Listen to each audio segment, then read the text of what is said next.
How to create Instagram another account. Hello everyone, in this video we're going to be creating another account on Instagram in the easiest way. So what you're going to do is you're going to go over to Instagram, and if you want to create another account on the same space, what you're going to do is you're going to click on add Instagram account, and you are going to click on create new account. Now over here you're going to create a username for yourself. So a username could be anything. Okay, let's say I'm just gonna call it this. And once you go ahead with this username, simply click on next.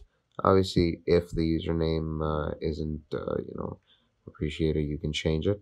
And if the username is fine, just wait for them to give you the next widget.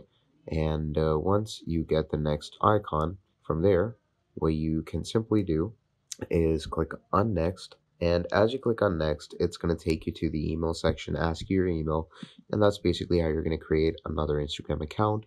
Thank you for watching, and I'll see all of you next time. Goodbye.